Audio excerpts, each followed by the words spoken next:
Hello, everybody, and welcome back, lovers. It's Desire Dialogues, the podcast where we strip down, speak up, and seduce the fuck out of your desires.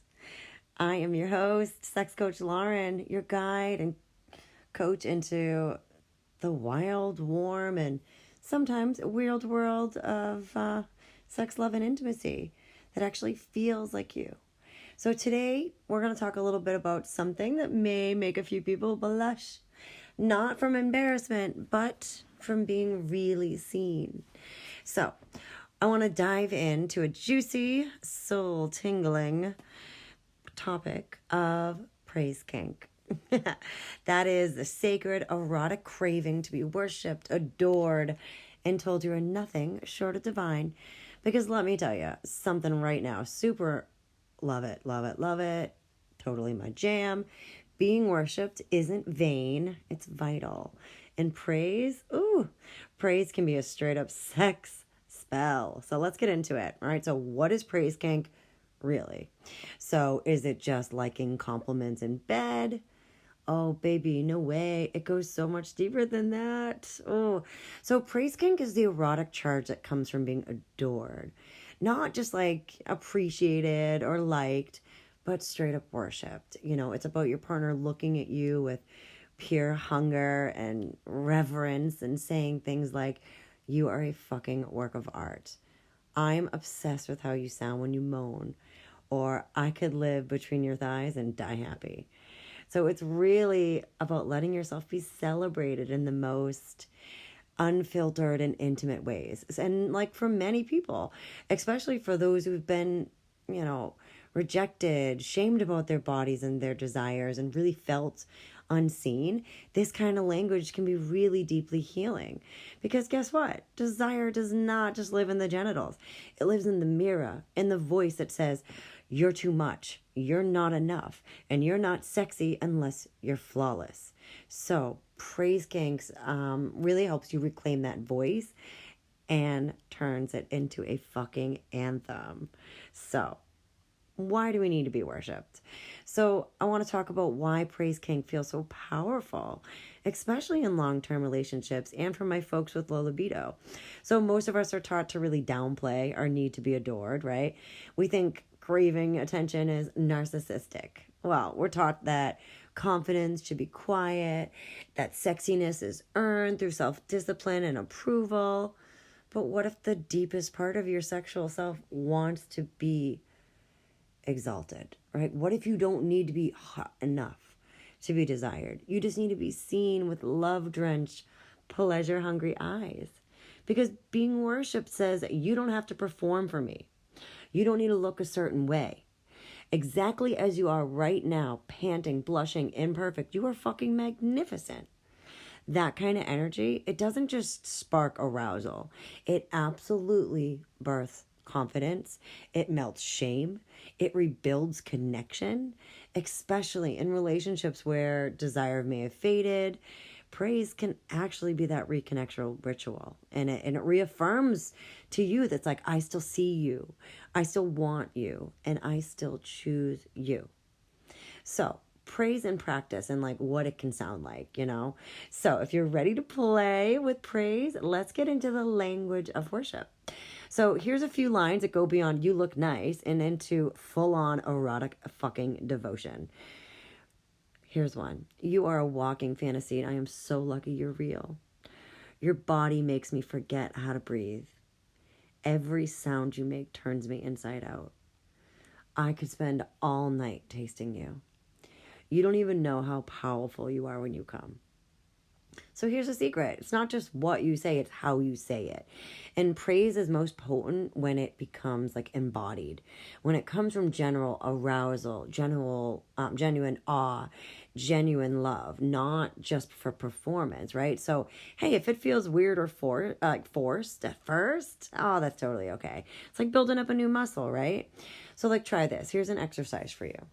I'll have you sit face to face, all right, with your romantic partners or partner For 90 seconds, take turns speaking praise over each other.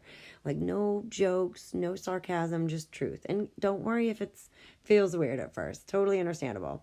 So start with this. One thing I love about your body is, or one thing you do that makes me feel weak in the knees is when you look at me like that, I feel.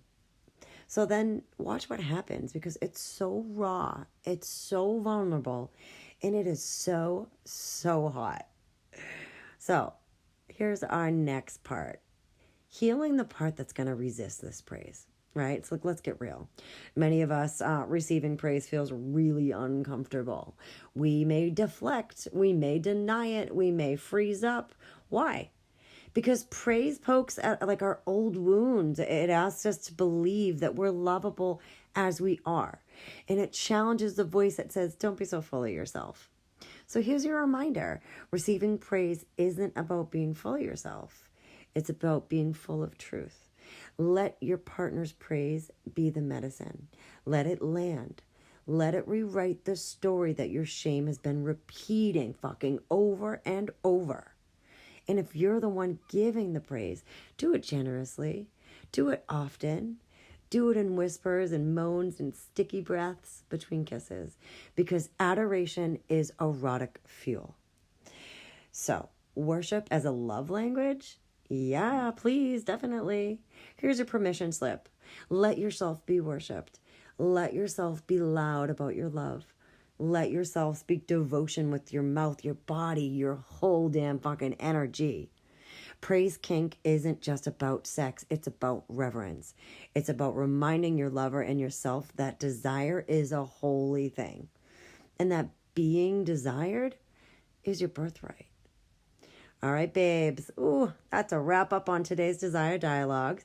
If you like this episode, hit that review button, share it with someone who deserves to be worshipped like the erotic miracle that they are. And hey, if you're ready to take this deeper, I've got a free turn on inventory. Go ahead and email me, turn on inventory, and I got you.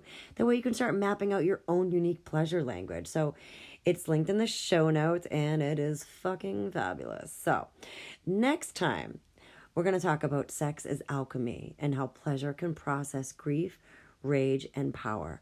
Yeah, we're fucking going there. So until then, friends, stay worthy, stay adored, stay absolutely, unapologetically turned the fuck on.